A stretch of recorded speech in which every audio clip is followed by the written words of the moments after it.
Assalamu alaikum wa rahmatullahi wa barakatuh. Moi, c'est Aminata, fondatrice de l'Institut Nieleni, dédié au développement personnel et spirituel de la femme musulmane. Je vous souhaite la bienvenue dans cette deuxième émission. Pas de hasard, que des rendez-vous. Et aujourd'hui, on accueille une spéciale invitée que je laisse se présenter. Assalamu alaikum wa rahmatullah. Wa alaikum salam wa rahmatullahi wa barakatuhu. Comment tu vas, ma sœur? Très bien, alhamdulillah, et toi-même? Alhamdulillah, c'est un plaisir de te recevoir aujourd'hui. Est-ce que tu peux te présenter, s'il te plaît? Donc, moi, c'est Fatih Touré, connue sous le nom Fatih Midlelis sur mes réseaux. Donc, je suis traiteur dans l'événementiel maintenant depuis plus de 8 ans. Machallah, bravo, très beau parcours, ma chère Fatih. Est-ce que tu peux nous expliquer comment est née Fatih Midlelis? Fatih Midlelis est née de par ma passion pour la cuisine, étant l'aînée de ma maman, donc l'aînée d'une grande fratrie. M'oblige un peu à seconder la maman pendant ses temps de travail, pendant ses temps d'occupation. Donc je l'ai suivie très jeune en cuisine et petit à petit, la passion est née jusque quand je me suis mariée, j'ai grandi, je me suis dit finalement, j'ai commencé par un bac sciences techniques santé et sociales et finalement c'est pas ce qui me plaisait. Je me retrouvais toujours en cuisine quand il s'agissait de préparer pour les amis, il y avait un mariage, il y avait un cocktail, je me retrouvais toujours en cuisine et finalement je me suis dit pourquoi pas, et c'est là où j'ai entrepris le rétrogradage entre guillemets pour pouvoir aller me former. Donc j'ai fait un CAP cuisine et suite à ça j'ai travaillé du coup en alternance dans un restaurant gastronomie française et suite à ça j'ai dû arrêter par rapport aux contraintes horaires parce que c'était un peu trop lourd avec ma vie de famille. Donc c'est comme ça que j'ai lancé mon activité. D'accord, très bien. En tout cas, on voit que c'est quelque chose qui t'a rattrapé finalement, c'est-à-dire que ce que tu as choisi au départ, finalement, tu te retrouvais toujours en cuisine et justement, quand tu as mis fin à cause des contraintes horaires, quel a été ton pourquoi? Qu'est-ce qui t'a motivé justement à passer à l'action et à développer ton activité? Le pourquoi, ça a été vraiment pouvoir avoir cet équilibre au final pour ma famille. Et finalement pouvoir vivre de cette passion dont j'ai été baignée dedans depuis très jeune. Donc vraiment ça a été le pourquoi du départ. D'accord. Pourquoi tu as choisi le nom Fatih Midlelis? En soi, je sais même pas comment le nom Fatih Midlelis est né. C'est vraiment avec des amis. On a commencé à un peu chercher et en soi c'était un peu le diminutif de mon prénom, Fatoumata, qui on m'appelait Fatih, Fatim, Fatou, on m'appelait tout sauf comme mon prénom. Finalement, ça m'a pas dérangé de m'appeler Fatih. Et même c'est ce que je dis un peu partout, je m'appelle Fatih en soi. En soi, c'est vraiment venu naturellement et mes copines, on a tous cherché. Alors qu'est-ce qu'on pourrait mettre? Midlelis, il y a eu tellement de noms et on a retenu Midlelis parce que c'est ce qu'Allah a voulu et voilà. Alhamdulillah. Ouais. En tout cas, le nom cartonne et aujourd'hui, t'es une référence dans ton domaine. Ouais. Est-ce que tu peux nous parler de tes plus gros défis? Alors, mes plus gros défis, c'est vraiment l'engagement. Je dirais l'engagement dans le sens où c'est quelque chose qui me tient à cœur, de pouvoir en soi quand le client t'appelle, te sollicite en tout cas pour que tu puisses honorer sa prestation, c'est quand même un monde assez conséquent. Même si c'est une personne, je trouve qu'il y a quand même un engagement qui se forme entre vous, où vous échangez sur un projet de mariage, un projet quelconque, mais ça reste un projet qui tient à cœur à la personne. Donc vraiment pouvoir honorer cet engagement. D'accord. Donc c'est vraiment le défi qui m'a toujours tenu à cœur, et c'est là où je restais accrochée. Et ça me permettait de renouveler mon intention pour pouvoir honorer l'engagement du client. D'accord. Donc c'est vraiment le fait d'être à la hauteur par rapport à la demande du client et de donner le meilleur de toi-même finalement. Même plus qu'à la hauteur pour pouvoir vraiment satisfaire le client. Ouais. C'est tout à ton honneur et vraiment c'est ce qui fait que tu te démarques aussi aujourd'hui et que tu es prisé tout simplement. Donc alhamdulillah, c'est une bonne chose. Est-ce qu'il y a d'autres défis auxquels tu as été confronté? Qu'est-ce que ça t'a appris parce que c'est 8 ans quand même d'entrepreneuriat, c'est pas rien. J'ai envie de dire, t'as commencé peut-être même avant que l'entrepreneuriat prenne la tournure que ça prend aujourd'hui. Vraiment, qu'est-ce que ça t'a appris? Est-ce qu'il y a d'autres défis que tu as rencontrés? En soi, Fatih Midlelis, c'est un peu comme un process de ma maturité, j'ai envie de dire. J'ai vraiment tellement appris. De base, je suis une personne assez timide, assez fermée. Et du coup, ça m'a permis de sortir de ma zone de confort, clairement. Parce que je me souviens au début de mon activité, j'avais toujours ma petite sœur avec moi, où je lui disais alors comment j'étais, le client il a aimé, comment ça s'est passé. Et toujours j'avais besoin de cette assurance. Et finalement, il a fallu le jour où elle vient pas, où elle me dit j'ai pas pu venir, j'ai eu un contretemps, où j'ai commencé à m'affirmer entre guillemets et me dire en fait c'est pas aussi sorcier que ça quoi. Faut voilà, les valeurs sont déjà là, maintenant faut pouvoir les prôner et faut pouvoir aussi rassurer cette clientèle, parce que cette clientèle, qu'est-ce qu'elle attend aussi? Elle attend cette assurance de la part du professionnel.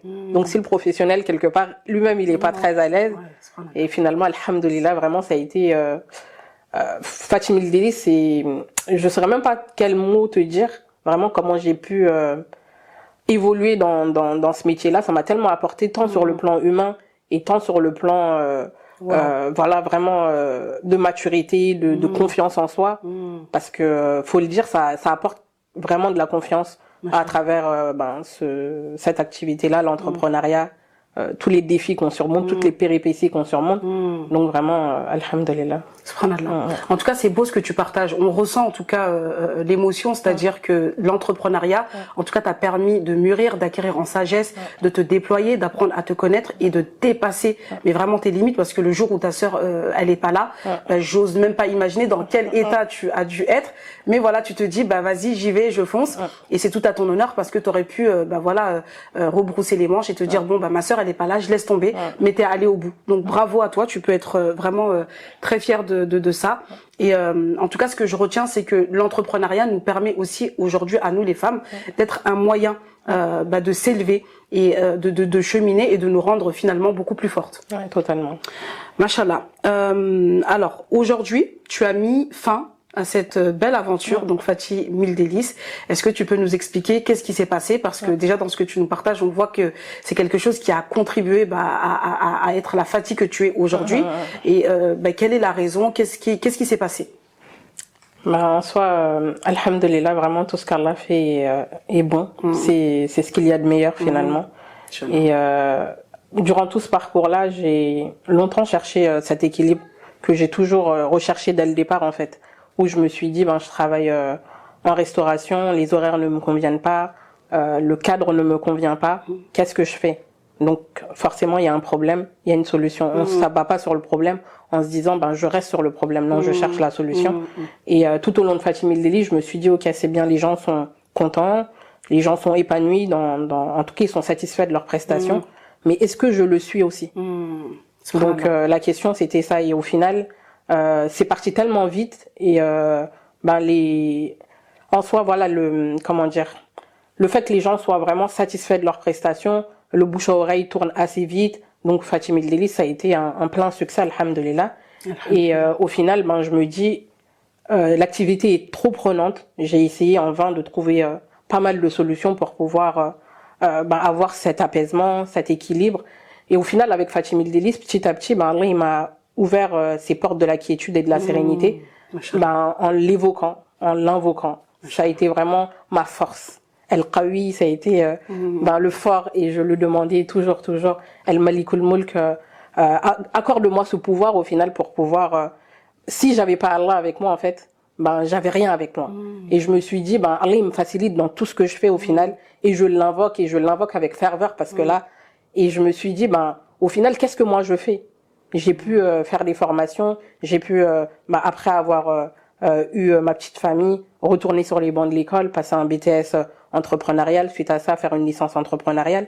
Mais qu'est-ce que je fais finalement de ma spiritualité? Est-ce que de ce côté-là aussi, je suis aussi dans cette même lancée, aller chercher des formations, pouvoir glow up aussi dans ma spiritualité. Donc ça a été vraiment le pourquoi, et me dire Fatih, ça va trop vite, et c'est pas ce que tu as recherché depuis le départ. C'est vraiment ce mot équilibre.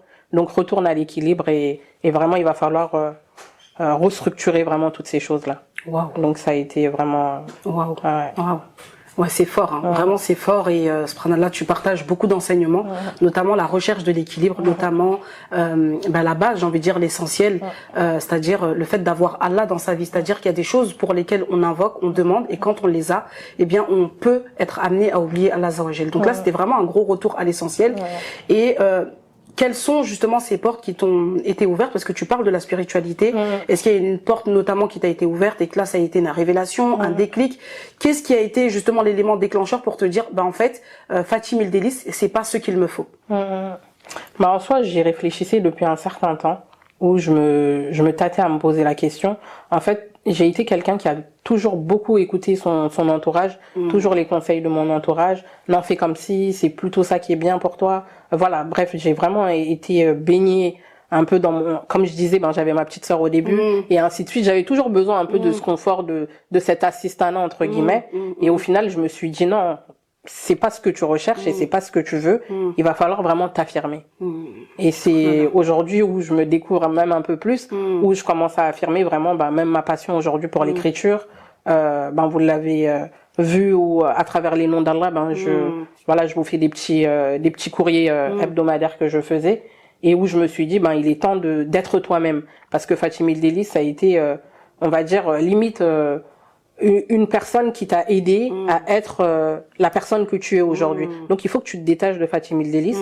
C'était un chapitre dans ta vie et ouvre-en un autre, mais un véritable en fait. Subhanallah. Ouais, c'est vraiment beau et c'est fort ce que tu partages, parce que peut-être que elles ne le savent pas, mais il y a Fatim El Délice et en dessous de Fatim El Délice on a Fatih la plume. Et subhanallah, effectivement, chaque semaine, en tout cas quand tu as le temps, quand tu as l'opportunité, tu nous fais parvenir effectivement ces magnifiques courriers qui nous rappellent la grandeur d'Allah, qui nous permettent de ressourcer notre foi, qui sont vraiment un appel à l'éveil des cœurs, et ça c'est magnifique. C'est magnifique, vraiment, je suis prise d'émotion par l'histoire et de voir en fait la beauté d'Allah à travers nos différents parcours, parce que en fait on aurait pu dire que Fatim El Délice est arrivé au moment de son déploiement, de son plein potentiel, parce que effectivement, comme tu le dis, le bouche à oreille ça tourne et puis voilà, vraiment comme je dis, t'es une référence en tout cas dans la communauté actuellement, mais c'est à ce même moment-là que tu décides de mettre fin. Est-ce que aujourd'hui Fatim El Délice prend un nouveau tournant? Est-ce qu'il y a quelque chose qui se cache derrière justement ce après Fatim El Délice? Est-ce que tu peux nous en dire plus? Oui, Fatim El Délice a un nouveau tournant, comme je dis. En soi, les plans d'Allah, comme tu le dis si bien, sont les meilleurs. Et vraiment, quand je vois le process qu'Allah il a fait et comment les choses se suivent, vraiment comment les choses sont faites, je me dis mais alhamdoulilah, je pouvais pas rêver mieux en fait. Et c'est tellement venu, je m'y attendais tellement pas. Et vraiment la force des invocations, c'est là où on se dit j'ai invoqué Allah, il m'a répondu. Et là on se dit mais Allah il m'a répondu, mais il m'a vraiment répondu. Et tu te dis alhamdoulilah, et en fait tout paraît logique à ce moment-là. Et la suite de Fatim El Délice, Inch'Allah, ça va vraiment être ce que je sais faire de mieux, en tout cas pour moi. Toujours dans ce partage, dans cette convivialité, partager des cocktails dînatoires et déjeunatoires, mais avec une touche qui me tient à cœur, dont la touche africaine en soi, parce que je me dis en soi nos parents viennent de quelque part, et il fallait que je retourne un peu sur ces pas-là, sur ces traces-là, pour pouvoir montrer la beauté de cette culture à travers mon savoir-faire. Donc le but, ça va être de pouvoir travailler avec du matériel artisanal du Mali, dans un premier temps pour pérenniser l'activité de mes frères et de mes sœurs au Mali justement. Les artisans-là vont pouvoir me créer une assiette que je vais pouvoir mettre en vente sur mon site internet. Donc si tu achètes ce produit-là, finalement, tu vas contribuer au projet final de cette nouvelle aventure, qui va être finalement donner vie à un centre d'accueil et un centre de formation pour les nécessiteux et les orphelins. Waouh, c'est magnifique. C'est magnifique. Et c'est magnifique. Vraiment. Subhanallah, on aurait pu, on aurait peut-être pas penser, peut-être penser à ça, étant donné que voilà, c'est quand même le passage peut-être d'un domaine à un autre, mais finalement, toi, c'est quelque chose dans lequel tu te retrouves. Et ça nous permet aussi de prendre conscience que finalement, l'entrepreneuriat, c'est pas figé. C'est vrai que quand on commence avec un projet, parfois on va s'y accrocher ardemment en se disant oui, mais je vais pas changer. Si je change aujourd'hui, peut-être que demain je vais encore changer.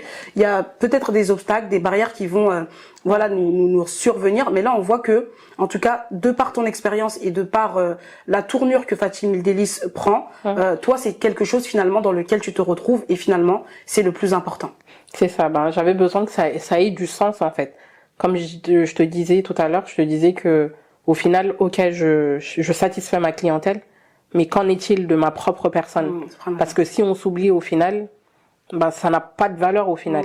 On fait plaisir aux gens, mais on se fait pas plaisir. C'est un peu, j'ai envie de dire, même égoïste et même hypocrite, parce qu'en soi, quand tu appelles les gens à la réforme, c'est que tu te réformes déjà en premier. Et du coup, j'avais besoin que ça ait du sens. J'avais besoin de me rapprocher aussi de mon créateur et pouvoir faire des actes nobles et honorables, tout simplement. Machallah, c'est beau et c'est un très beau projet en tout cas.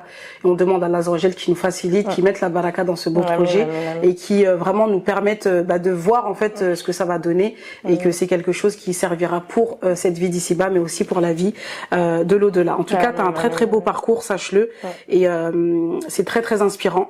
Est-ce que tu peux nous partager des conseils? D'accord, des conseils qui seront utiles aux personnes qui souhaitent se lancer dans l'entrepreneuriat. Je dirais s'affirmer. S'affirmer, c'est très très important. Savoir, déjà avoir un pourquoi, revenir sur son pourquoi, le renouveler, renouveler l'intention tout simplement. Vraiment avoir toujours ce renouvellement d'intention dans tout ce qu'on fait, parce qu'au final, c'est ce qui va nous aider à mieux s'y tenir. Parce que l'entrepreneuriat, c'est un parcours très corsé. Il y a un début à toute chose. Et petit à petit, on arrive à un certain point, mais toujours en renouvelant l'intention et toujours en revenant sur son pourquoi. Pourquoi je l'ai fait. Et c'est pour ça que je disais que j'avais besoin que ça ait du sens. Parce que même si demain je me dis je suis fatiguée, non, je sais qu'il y a un sens. Il y a vraiment du sens dans ce que je veux faire. Et surtout aussi à travers tout mon parcours, la formation, l'accompagnement, pour moi, il est indispensable. On a vraiment besoin, et même de par ce nouveau parcours, j'ai été accompagnée parce qu'on a besoin de cette structure au final. On lance pas forcément un business pour dire qu'on va le lancer parce que on sait faire. Tu peux avoir le savoir-faire, c'est vrai, mais tu n'as pas forcément cette maîtrise de la stratégie, du marketing et tout ce qui en suit. Un business, c'est une structure. C'est ça. C'est pas forcément un savoir-faire tout simplement. Donc on a besoin des uns et des autres pour pouvoir contribuer finalement et pour pouvoir structurer cette activité. Machallah, c'est beau. C'est beau. Alors cette émission, c'est pas de hasard, que des rendez-vous. Est-ce que tu te souviens de notre première rencontre? Oui, je me souviens de notre première rencontre. C'était à la Madrasa El Jannah où on s'est rencontrés, on a sympathisé ensemble. Et depuis ce jour-là, sachant que je suis une pro malienne et que ma sœur aussi, tu es une pro malienne. Et du coup, depuis ce jour-là, on s'est plus quitté, alhamdoulilah. Et ça a été une très très belle rencontre. Et en soi, je me dis toutes les connaissances que j'ai découvert, en tout cas à travers ce chemin de la spiritualité, m'ont tellement marqué, m'ont tellement apporté que, en soi, voilà, pas de hasard que des rendez-vous, alhamdoulilah. Alhamdoulilah. Effectivement, on s'est rencontrés à la Madrasa Al Jannah et on a tout de suite accroché. Moi, personnellement, en tout cas, j'ai ressenti, j'ai ressenti quelque chose. On s'est revus ensuite à un séminaire où on a pris le temps d'échanger et depuis, effectivement, on s'est pas lâché. Alhamdoulilah, on continue de faire notre bout de chemin. Mais en tout cas, je suis très admirative de ton parcours, sache-le, et que tu es extrêmement inspirante. Ce que j'ai ressenti vraiment durant cet échange, c'est beaucoup de force, vraiment beaucoup de force. Et je pense que c'est quelque chose que tu incarnes aussi, mais tu l'exprimes bien aussi, c'est-à-dire que le fait de s'en remettre à Allah et le fait vraiment de l'invoquer, de lui demander constamment, c'est quelque chose qui va te procurer vraiment cette force intérieure et qui finalement va te pousser à passer à l'action. Merci beaucoup d'avoir accepté cette invitation. C'était un réel plaisir et on se retrouve très bientôt, Inch'Allah. Merci d'avoir suivi cette deuxième émission. N'oubliez pas de liker, de partager. Et vous pouvez me retrouver sur mon compte Instagram, Aminata Diarra Institut. À très bientôt, Inch'Allah. Salam alaikum.